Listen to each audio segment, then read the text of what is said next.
Pessoal, vamos começar agora, então, a aula sobre a introdução do iluminismo. Fiz aí uma revisão para quem assistiu agora um pouquinho antes sobre o nosso simulado. E agora a gente vai iniciar uma matéria nova, tá bom? Vou compartilhar aqui o slide com vocês. Nós vamos começar a matéria aí do iluminismo, tá bom? Conteúdo aí que a gente vai iniciar o nosso ano letivo mais especificamente, né? A gente passou aí pelas revisões. Pessoal, peguem aí o lápis, a caneta, seu caderno, para fazer as anotações que vocês julgarem necessárias, tá bom? Essa aula vai ser curtinha, não vou demorar tanto quanto na outra. É só uma introduçãozinha. Vocês vão encontrar na apostila de vocês os conteúdos sobre iluminismo e os conteúdos sobre a Revolução Inglesa. Vamos olhar, pessoal, para essa semana e para a próxima, somente para o iluminismo. Deixa a Revolução Inglesa daqui a um tempinho, que eu também vou fazer uma aula para vocês poderem tá entendendo, estudando um pouquinho mais, tá bom? Então vamos começar. Iluminismo, pessoal. Quando a gente pensa na palavra iluminismo, a gente pensa no quê? Em iluminar, né? Esse prefixo aqui, ó, ilume, né? Luz, luzes. Então, é um período. O iluminismo não é um período, na verdade. Ele é um movimento aí filosófico, né? Então, assim, alguns filósofos pensaram isso, e ele também é histórico, ele está na história, a gente precisa estudar ele para entender como que houve a mudança da forma de pensamento, a mudança social, a mudança econômica, né? Aquilo que estava em jogo na transição aí da sociedade feudal para a sociedade moderna e do desenvolvimento dessa sociedade moderna. Então, os filósofos iluministas, eles vinham justificar, eles tiveram um trabalho muito árduo, né, de justificar, de entender, de compreender, de dar as bases para essa nova sociedade que estava sendo criada. Né, essas bases para essa sociedade que hoje se tornou, né, com os princípios liberais, capitalistas, né, enfim, pessoal. Então, vamos lá. O iluminismo também é conhecido como ilustração ou filosofia das luzes. O que a gente está pensando? Por que tem esse nome? Gente, não sei se vocês vão se lembrar, mas quando a gente falava de Idade Média, alguns filósofos que são da Idade Moderna olhavam para a Idade Média e chamavam elas de século das trevas, né? Idade das trevas, uma longa noite de 1000 anos, né? Porque a Idade Média durou aí cerca de 1000 anos. Então, pessoal, a Idade Média, para esses novos pensadores aí, que vinham pensando essa nova sociedade, essa nova forma de organização, ela foi tida como algo tenebroso, como algo escuro, como algo de pouca produção científica, do ponto de vista do pensamento, o que também não é verdade, tá bom? Mas como existe aí essa linha que fala da Idade Média como uma longa noite de 1000 anos, a Idade das Trevas, enfim, esses novos pensadores, né, esses pensadores, melhor dizendo, vão desenvolver, então, a filosofia das luzes, ou seja, aquilo que traria luz, que iluminaria, que traria de volta para o homem a sua essência, a sua razão, né?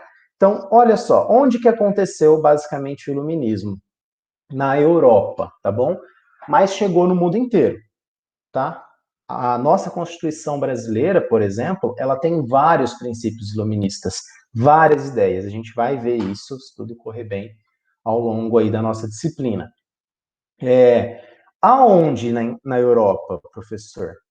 Principalmente na Inglaterra e na França, entre os séculos aí 17 e 18. Foi onde ele se desenvolveu, ele criou força, e os pensadores aí delinearam as ideias iluministas. Então, ele foi um movimento cultural amplo, tá? O que a gente quer dizer com isso?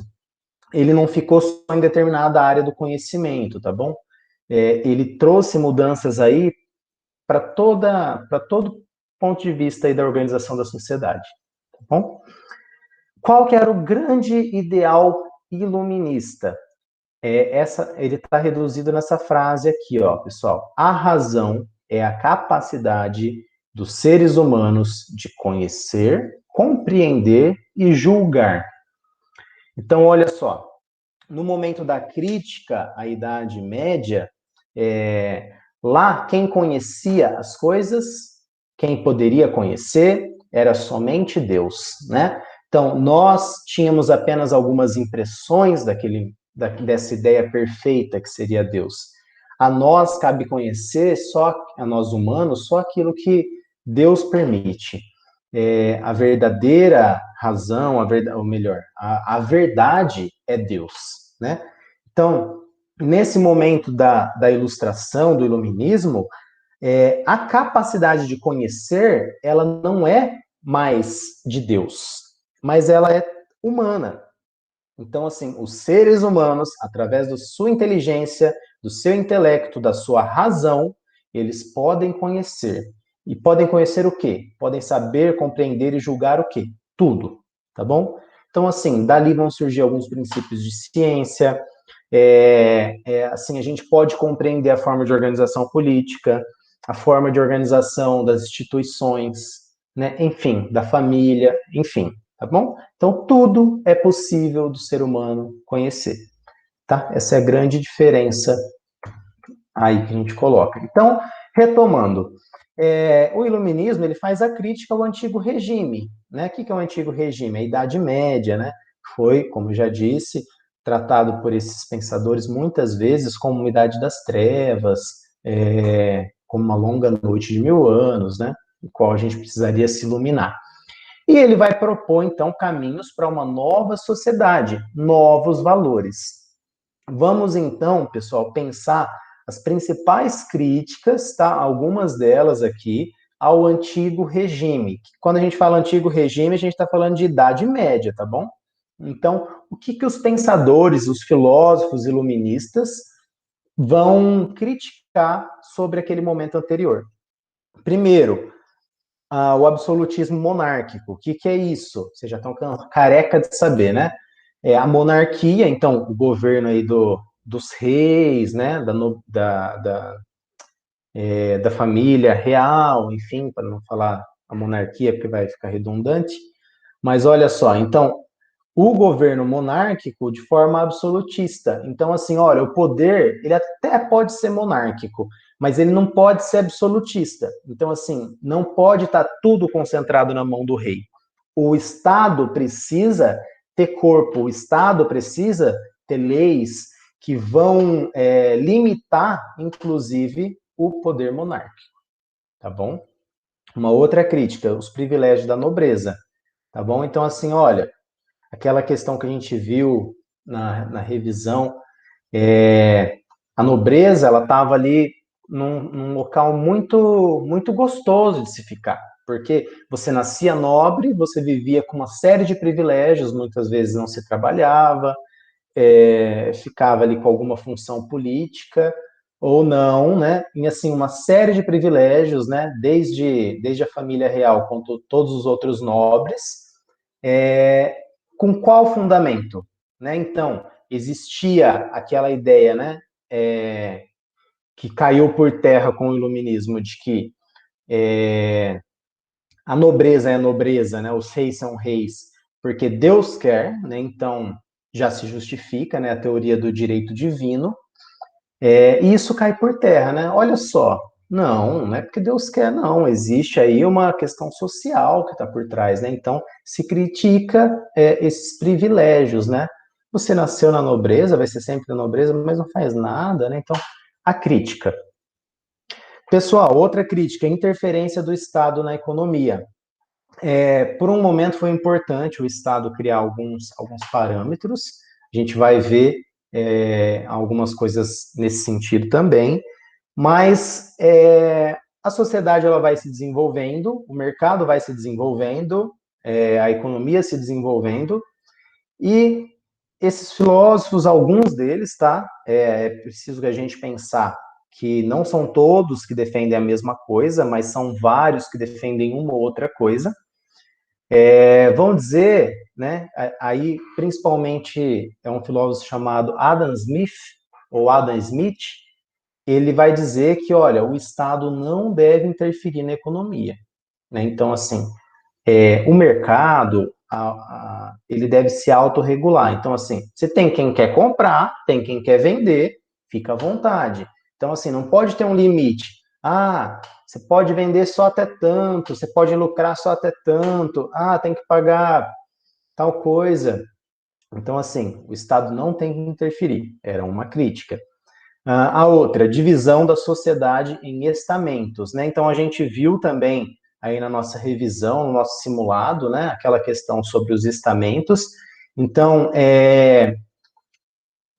se mudar, né? Essa ideia de que você nasceu em determinado estamento e você vai crescer, viver, trabalhar e morrer dentro dele, né? Então, assim, o que vai acontecer é que, de acordo com o que você ganha, o que você se destaca, o seu poder econômico, né, que pode ser via seu trabalho, vai existir maior mobilidade social, tá? Então, é independente de onde você nasce, mas daquilo que você consegue produzir.